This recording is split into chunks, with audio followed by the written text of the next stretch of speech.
Assalamualaikum. Halo. Balik lagi sama aku Nua.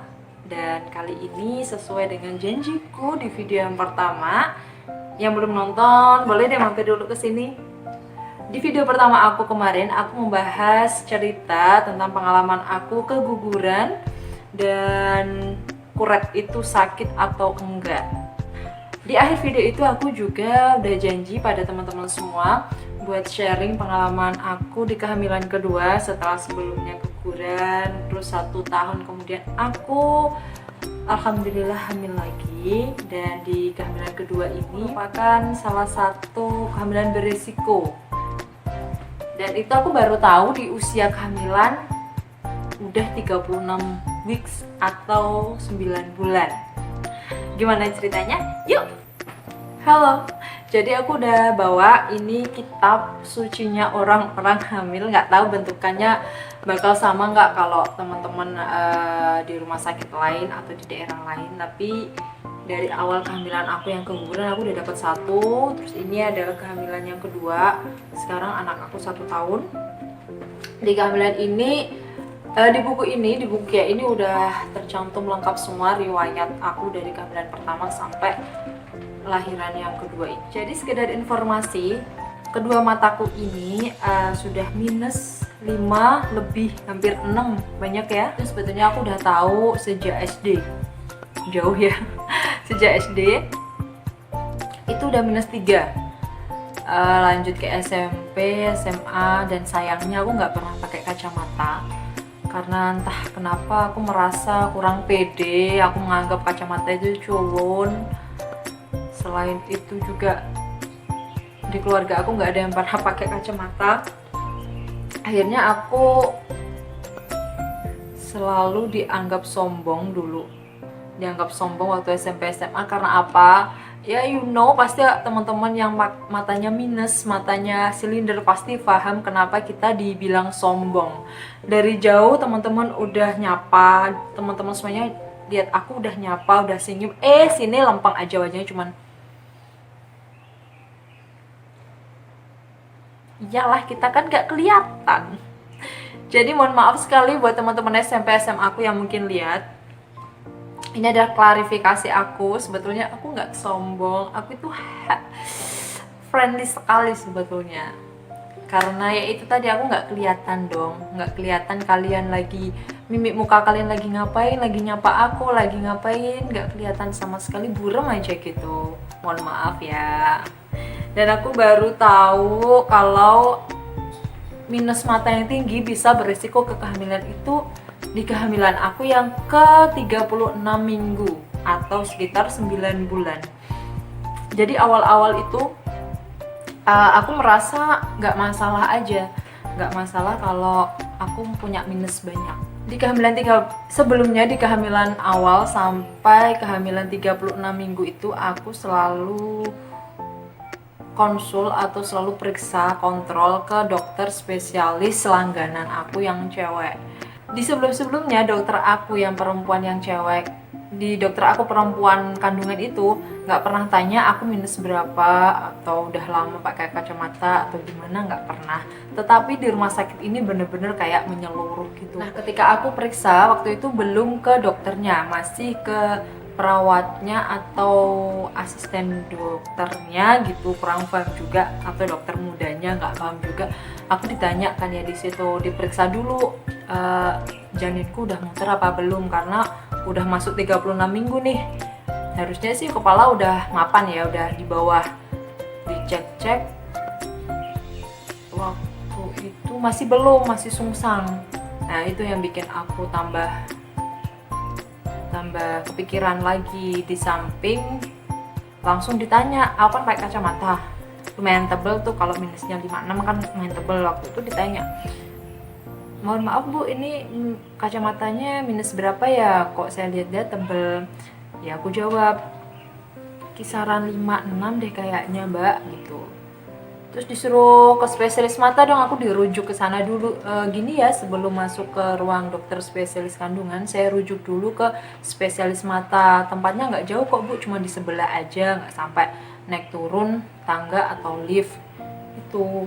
Oke, oke, aku mengiyakan aja karena ya buat cek kesehatan juga sambil cek update terbaru mata aku kayak gimana. Aku nggak pernah kepikiran bahwa bakal dicek retinanya ada penipisan atau nggak kepikiran sampai situ juga sih. Kemudian setelah nunggu, aku ke spesialis mata dulu, nggak langsung ke kandungannya. Di situ aku dicek sama ditanya-tanya udah berapa lama pakai kacamata, terus kalau kacamatanya dilepas itu aku pusing atau enggak. Selain itu ditanya lagi sudah pernah latihan nafas apa belum. Nah ini penting banget, dokternya itu bener-bener apa ya, kayak ngasih tahu kalau latihan nafas buat apalagi orang minus itu benar-benar penting. Karena apa, nanti yang kita butuhkan juga otot mata juga waktu ngejan. Aku kan nggak kepikiran ya kalau otot mata itu juga bakal ngefek gitu saat kita ngejan. Aku jawab belum dong, dan beliaunya shock, agak kaget gitu. Mbak, penting banget lo harus latihan ngejan dulu sebelum lahiran gitu. Nah setelah itu dicek ternyata mata aku ada penipisan retina. Samping itu posisi bayi sungsang, dan juga aku belum latihan ngejan, tambah deh. Nah, otomatis aku akhirnya di situ di ruang spesialis mata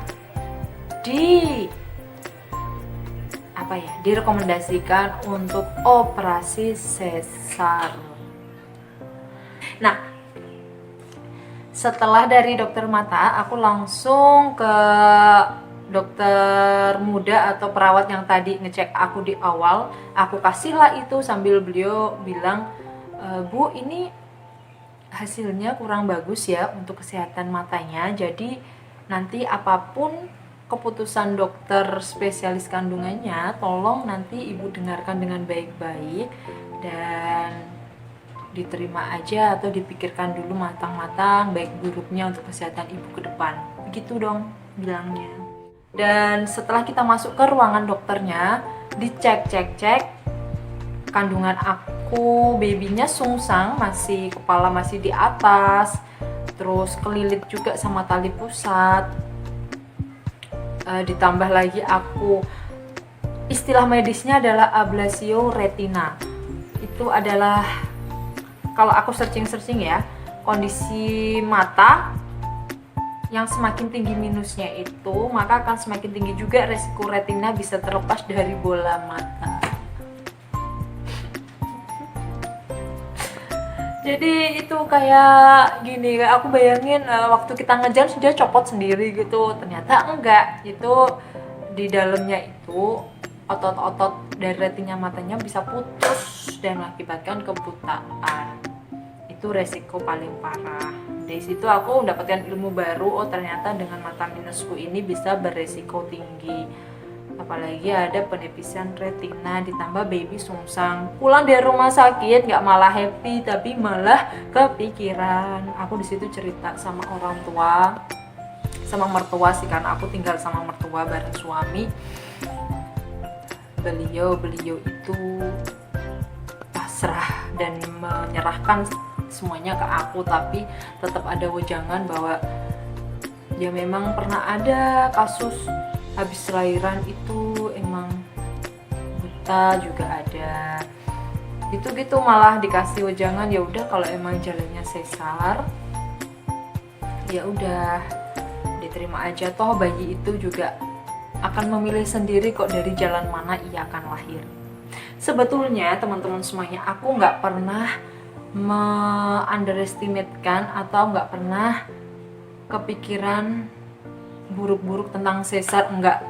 Dan aku sama sekali nggak pernah kepikiran bahwa kasih ibu itu hanya seorang ibu itu hanya bisa dinilai ketika dia melahirkan secara normal. Sama sekali enggak. Aku sangat appreciate banget, aku sangat mendukung sekali operasi sesar ketika memang lahiran itu berisiko tinggi. Tetapi ketika aku sudah mendapatkan vonis seperti itu bahwa di kehamilan 36 minggu aku udah divonis untuk operasi sesar aja dikarenakan baby sungsang, retina mata menipis, di samping sungsang itu juga kelilit juga tali pusatnya. Aku bener-bener pasrah waktu itu. Jadi teman-teman, dokter kandungan yang ada di rumah sakit tempat aku periksa itu adalah dokter kandungan yang sama dengan yang menangani aku sewaktu aku kurat kemarin. Otomatis beliau tahu riwayat-riwayatku, termasuk aku punya keloid. Jadi setelah ada sayatan gitu akan muncul benjolan baru yang nggak akan mudah hilang. Otomatis aku lebih serak sebetulnya sama dokter ini, meskipun cowok. Dokter ini telaten menjelaskan apa yang kita nggak paham tentang dunia medis, istilah-istilahnya apa. Setelah aku pulang dari rumah sakit di usia kandungan 36 minggu dan divonis akan segera akan sesar pada saat lahiran nanti, aku sama suami cari second opinion ke sebuah klinik spesialis mata. Cabang utamanya ada di Surabaya kalau nggak salah, namanya EDC. Di situ aku periksa pakai BPJS, bisa otomatis gratis semuanya.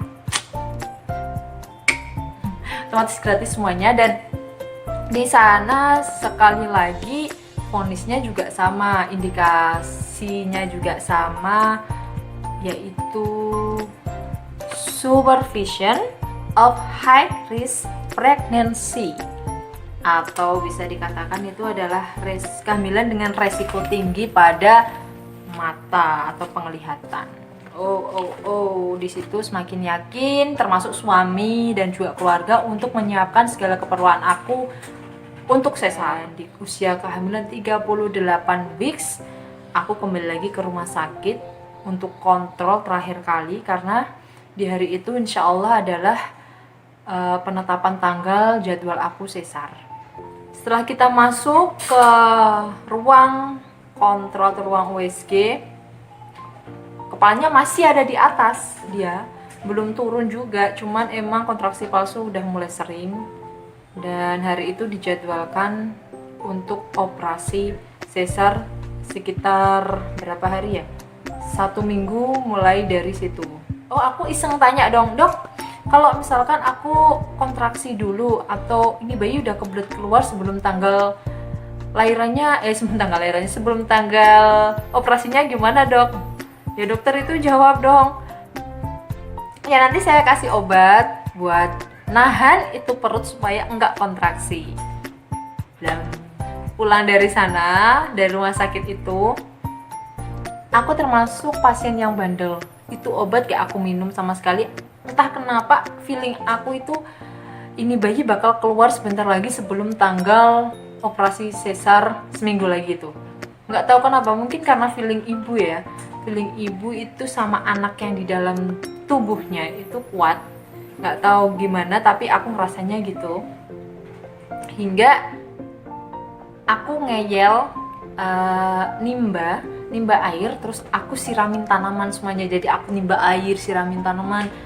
Itu adalah H-2 dia lahiran normal maksudnya. Nah, aku juga pelan-pelan latihan nafas. Bodohnya aku di situ adalah aku nggak pernah latihan nafas, teman-teman. Aku cuman lihat-lihat video aja, udah dipantengin aja gitu video, nggak pernah dipraktekkan. Itu kesalahanku. Jadi teman-teman yang mungkin khawatir nggak bisa lahiran normal karena mata minus, saranku cuman satu, selain berdoa yang banyak, yang kedua adalah ikhtiar juga banyak. Harus latihan nafas, jangan kayak aku yang ternyata waktu lahiran ngos-ngosan dan nggak kuat gimana caranya biar nafas panjang gitu. Nah, balik lagi, obat anti kontraksi itu nggak aku minum karena aku yakin ini bayi bakal brojol ini sebelum waktu sesar. Aku pakai aktivitas untuk memacu dia keluar. Alhamdulillah. Jadi katakan aku ke rumah sakit itu hari ini, besoknya aku pakai buat aktivitas gerak, lusanya dia udah mulai mules-mules. Di usia kehamilan 38 lebih lah, 38 mau ke 39 lebih, itu udah mulai mules-mules. Dan dicek di bidan waktu itu masih pembukanya masih setengah, nggak tahu gimana, belum ada satu, tapi sakit mulesnya udah lumayan melilit. Dan itu waktu dicek cuman setengah doang. Aku sampai ketawa, masa sakit kayak gini masih setengah gitu, gimana nanti kontraksinya udah 4, 5, 6. Waktu itu seharian disuruh nunggu dulu tuh. Aku kesana sorenya lagi, esokan harinya masih disuruh nunggu, nggak dikasih induksi, nggak dikasih apa, disuruh nunggu. Dan di fase-fase nunggu itu kesalahanku lagi adalah aku nggak doyan makan, cuman makan mie aja siang-siang, udah itu aja, karena rasanya udah nggak enak, tubuh nggak enak. Udah mulai kerasa, maklum ya kehamilan pertama, jadi nggak punya ekspektasi gimana rasa kontraksi itu kayak apa. Jadi dia udah mulai kontraksi lumayan, dicek lagi cuman buka nggak ada separuh, nggak ada satu. Ya kali rasanya udah melilit kayak gitu, tapi pembukaannya cuma nambahnya apa sih, nggak sampai 1 senti, nggak sampai 1 lah pembukaannya pokoknya. Sewaktu aku di bidan itu akhirnya diinduksi, karena bidan juga merasa kasihan diinduksi. Aku inget itu habis sholat asar sekitar 4:30 kita ke sana. Disuruh tunggu aja di situ setengah jam, terus aku diinduksi disuruh sampai maghrib. Dan lepas maghrib sekitar jam 6:30 ketubanku pecah. Dan kontraksi setelah ketuban pecah dan setelah induksi itu semakin intens. Di situ aku nggak dicek dulu, jadi aku kesana masih belum satu kurang, apa istilahnya, satu sempit atau apa, satu kurang satu kecil, nggak tahu, pokoknya nggak ada satu, pembukaannya belum ada satu. Waktu aku diinduksi kemudian ketubanku pecah, aku langsung aku langsung pasrah, karena sakitnya udah lumayan sakitnya hebat. Bidannya bilang ke suami, mohon maaf Pak, ini mau nggak mau harus sesar gitu. Sama bidannya juga bilang ke aku, apapun nanti hasilnya diterima aja ya Mbak. Gak tahu maksudnya apa, aku masih belum paham, karena aku masih berpikir bahwa aku masih baik-baik aja gitu. Nah, akhirnya diteleponlah saudara yang kerja di rumah sakit itu. Kebetulan kita punya saudara di situ. Telepon, bisa nggak kira-kira operasi sesar malam itu juga, karena ini ketubannya sudah pecah. Waktu ditelepon ternyata dokter anestesinya di rumah sakit itu sedang cuti. Dokter kandungannya ada, dokter anaknya juga ada, cuma dokter anestesinya cuti. Ya kali aku dioperasi tanpa dianestesi, jadi langsung merasakan sakit, ya enggak. Otomatis kita sekeluarga memutuskan untuk langsung lari ke rumah sakit lainnya, dimana rumah sakit itu jaraknya lumayan dari rumah, lebih jauh. Dan di selama perjalanan itu di mobil, aku ingat temenku yang lagi nyetir, aku remes ini pundaknya. Kebetulan dia lumayan berisi ya, lumayan subur, jadi lebih enak gitu remas-remasnya.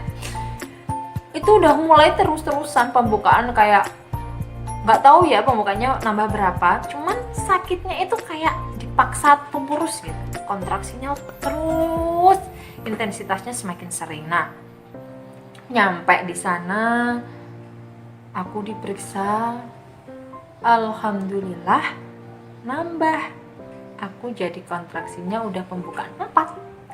Jadi selama perjalanan hampir 1 jam itu dari rumah yang awalnya pembukaan belum ada 1, sampai di rumah sakit pembukanya cepet banget, 1, 2, 3, 4 selama perjalanan itu. Lumayan banget tuh rasanya tuh, nahan itu.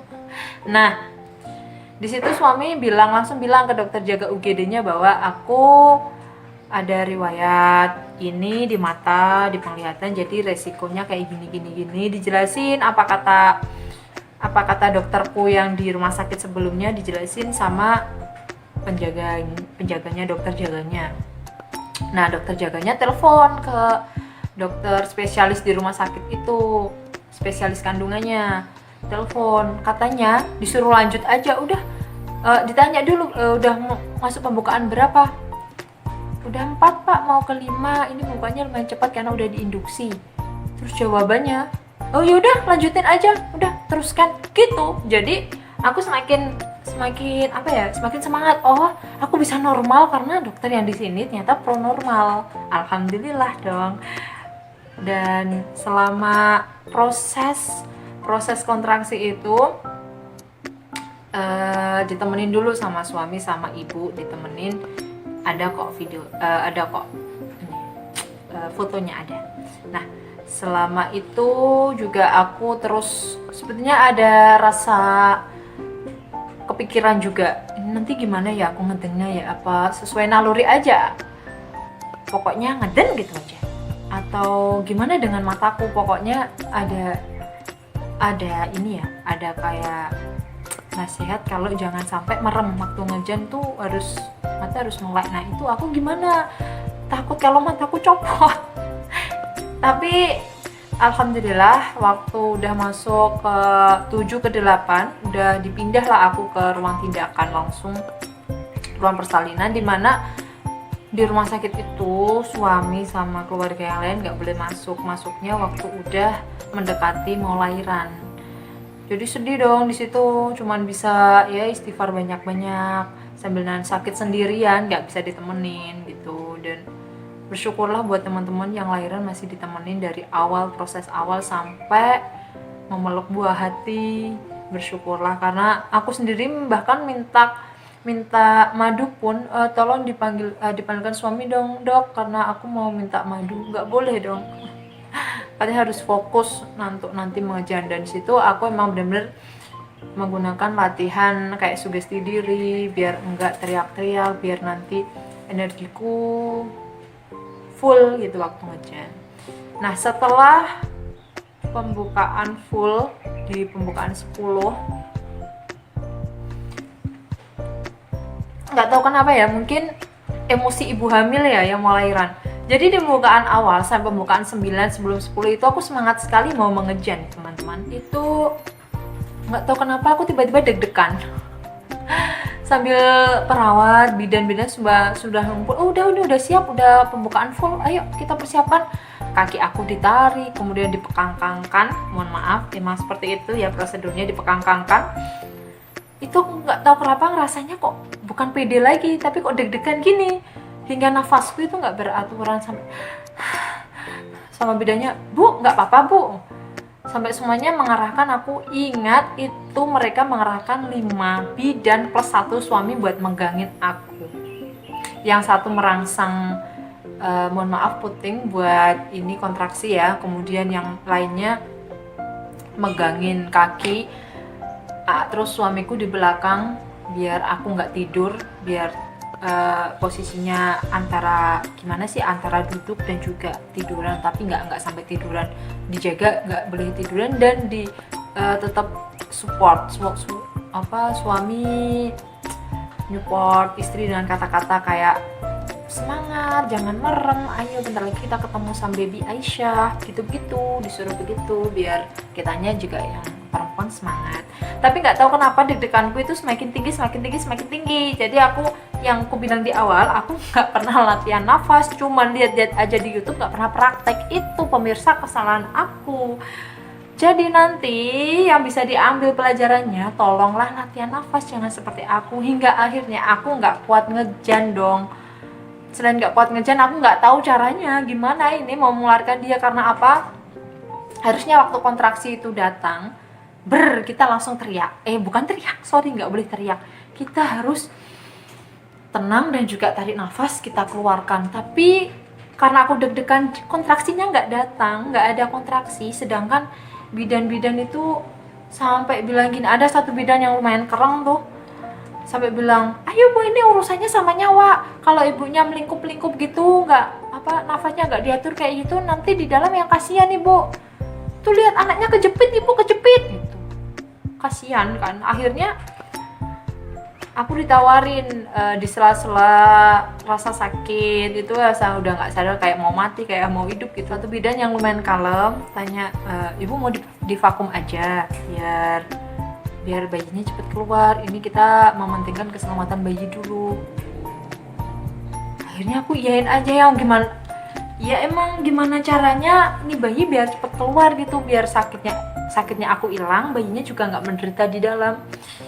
Nah di situ aku juga sambil ini masih waras lah ya, bisa mikir, oh nanti kalau aku di vakum, aku ngejemnya itu nggak begitu kencang, bisa karena aku juga sama takut mata ini kan, takut dia mencopot keluar. Takut mataku nanti gimana kalau retina lepas atau retinanya ini putus. Jadi kalau aku boleh berpendapat, sebetulnya lahiran dengan vakum itu lebih nggak nyaman daripada lahiran alami atau lahiran spontan. Cuman waktu itu banyak pertimbangan yang aku pikirkan, otomatis aku mengiyakan aja waktu di vakum. Nah, seperti aku sebutkan tadi bahwa ketuban aku pecah di awal, otomatis anak aku yang di dalam ini kayak kekurangan air atau malah menelan air ketuban. Waktu lahir itu dia langsung nggak nangis, dia harus diselang dulu beberapa saat, akhirnya bisa nangis. Dan kita nggak melakukan IMD karena dia harus segera langsung dirawatkan di ruang NICU di atas bangunan, di atas kamar aku di lantai atas itu khusus untuk perawatan bayi. Selain karena anakku nggak nangis, kemasukan air ketubannya sendiri, aku nggak melakukan inisiasi menyusui dini atau IMD, babyku juga kuning. Jadi banyak banget komplikasi yang dia terima. Dan alhamdulillah di situ aku juga menerima jahitan, nggak tahu jahitan berapa. Yang penting misi aku buat lahiran normal meskipun dengan mata minus 6 itu berhasil. Yang penting adalah yang pertama doa. Menurut aku doa itu jangan pernah putus, sambil terus kita ngobrol sama bayi maunya lahiran seperti apa. Kalau bunda maunya lahiran itu yang nyaman, yang nggak ada sayatan besar di perut bunda, gitu-gitu aku cerita ke anakku. Terus sambil terus aku cerita, kamu muter ya, biar ini soalnya kamu disuruh keluar lewat perut karena kamu nggak muter-muter sayang, kamu muter ya, gitu-gitu aku kan cerita. Terus soal mata juga itu aku serahkan semuanya sama Allah. Gimana pun ini pemberian Allah, kalaupun memang harus diambil dengan cara aku melahirkan, insya Allah ikhlas. Cuman tetap ikhtiar lagi gimana caranya. Kesalahanku adalah aku tidak pernah latihan nafas, teman-teman. Nah, tips buat teman-teman yang emang punya mata minus tinggi tapi berencana untuk lahiran normal, yang pertama adalah tetap konsultasikan dulu ke dokter spesialis masing-masing, baik itu spesialis kandungan maupun spesialis mata. Gimana baiknya, karena kondisi mata setiap orang tuh berbeda. Ada yang cuman minus 3 tapi nggak berani, dokternya nggak berani atau nggak merekomendasikan untuk lahiran normal karena matanya udah pernah kena operasi, entah itu glaukoma atau apa. Itu juga beresiko. Otomatis aku nggak bisa ngasih advice yang gimana-gimana karena ini berdasarkan pengalaman pribadi aku. Kalau di aku, alhamdulillah setelah lahiran mata aku nggak kenapa-napa, mungkin karena blur ya, dan itu sewaktu aku tanyakan emang wajar. Kebanyakan wanita setelah melahirkan karena efek mengejan itu agak blur-blur sedikit. Akhirnya sama orang tua dulu disuruh mandi wuwung. Kalau nggak tahu, itu biasanya di Jawa mandi wuwung itu kita mandinya sebelum subuh, dan itu pakai air dingin langsung diguyurkan ke kepala, membasahi semua rambut sampai ke mata-mata juga, dan jangan sampai mata itu merem waktu kita mandi. Seperti itu terus-terusan selama 8 kalau di sini, atau kalau di hitungan biasanya itu 35 hari kita wuwung seperti itu. Biar katanya biar nggak gampang darah rendah, biar matanya itu tetap tajam di hari tua, biar nggak mudah menopause, biar nggak mudah keriput. Pokoknya banyak manfaatnya wuwung ini, insya Allah. Cuman aku pribadi enggak sampai full 1 bulan atau 35 hari itu karena dingin. Karena dingin dan aku sendiri juga mudah masuk angin, otomatis aku hubung cuman beberapa minggu aja. Itu pun enggak plek habis subuh, mungkin jam setengah 6, jam 5 gitu. Yang harusnya jam 4 kan, jam 4, setengah 5 atau jam setengah 4 gitu, harusnya kan seperti itu. Tapi alhamdulillah yang terpenting adalah baby dan ibunya juga sehat. Dan aku juga mendoakan teman-teman yang mungkin sekarang punya minus banyak, nggak usah khawatir, tetap husnudzon sama Allah. Dan juga mau jalan lahir lewat sesar ataupun lahiran normal, itu sama sekali nggak mengurangi kita sebagai seorang ibu, nggak mengurangi kita juga untuk tetap layak disebut berjuang untuk lahiran, tetap nggak mengurangi itu. Jadi aku sangat salut buat teman-teman yang juga sesar, perjuangannya juga amat berat. Juga salut buat teman-teman yang sudah lahiran normal. Dan insya Allah di next video aku juga mau sharing, karena ini banyak banget ya yang aku mau sharing ke teman-teman berkaitan dengan kehamilan, seputar lahiran dan apapun itu. Next video aku mau cerita tentang bagaimana aku mengatasi HB rendah. Jadi aku di awal kehamilan itu HB ku bagus banget, 16. Tapi di tengah-tengah sampai ke atas karena pernah kena DBD, anjlok jadi 9,5 hingga 9, dan itu worry banget sebetulnya aku. Nah, gimana cara aku mengatasi itu dengan cara yang alami? Insya Allah aku akan share di next video. Untuk kali ini cukup sekian, dan mohon maaf sekali bila banyak sekali kata-kata yang mungkin menyinggung ataupun kurang berkenan. Dan terus dukung aku biar aku juga semangat bikin video. Dan terima kasih sudah menonton. Sampai bertemu lagi. Wassalamualaikum warahmatullahi wabarakatuh.